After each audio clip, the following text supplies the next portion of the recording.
Hello. Yes, what you want? One pork katsukari and Yumi Dynamite shrimp. Okay, okay. With crab, madam? Okay. 15 minutes, madam. Excuse me, madam. Your sushi with crab? 2 dynamite shrimp and 1 pork katsukari. The pork ball, ha? Okay, okay. Thank you. You come here to pick up, ha? Okay, thank you very much. Okay, madam.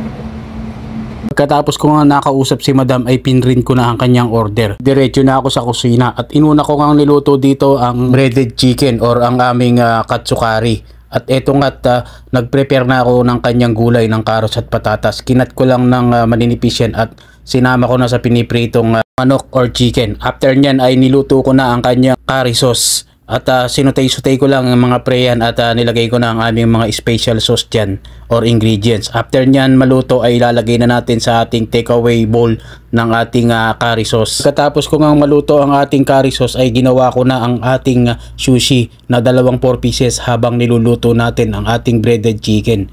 Ay nag-prepare lang ako ng sushi rice and then ilalagyan na natin yan ng mga ingredients niya ng slice avocado, crab and then ang slice cucumber and then iro-roll ko lang yan mga pre. At sakto naman pagkatapos kong i-roll yan ay nag-timer na ang ating katsukari or ang chicken na niluluto.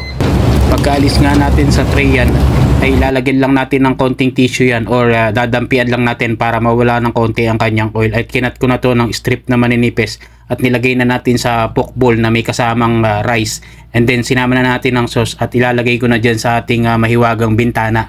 After ko nga matapos ang katsukari ay eto na nga kinat ko na ang ating 4 pieces na dynamite shrimps. At pagkakat ko nga niyan ay kakat ko na rin ang ating spicy shrimp na niluto natin. And then nilagyan ko lang siya ng spicy mayo and then ng ating sriracha para mas maanghang. At ipoportion ko lang po yan sa ibabaw ng ating maki. Lagay ko nga ng shrimp sa ibabaw ay lalagyan ko na rin yan ng ating sauce na teriyaki and then ng ating crispy. Pagkatapos ko nga lagyan ng crispy ay nilagyan ko din siya ng Japanese mayo and then ang ating spicy mayo and tobiko on top. At toppings ng spring onion sa ibabaw.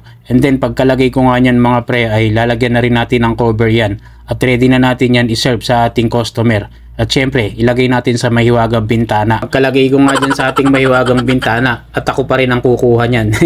At syempre, ako na rin ang magpo-portion yan or mag-aayos sa ating takeaway box. At pagkalagay ko nga dyan ng mga condiments, ay ilalagay ko na natin ang resibo. Ready ng pick upin ni madam. Ito na lang ang ating vlog for today. Thanks for watching and God bless everyone. See you in my next vlog. Alright.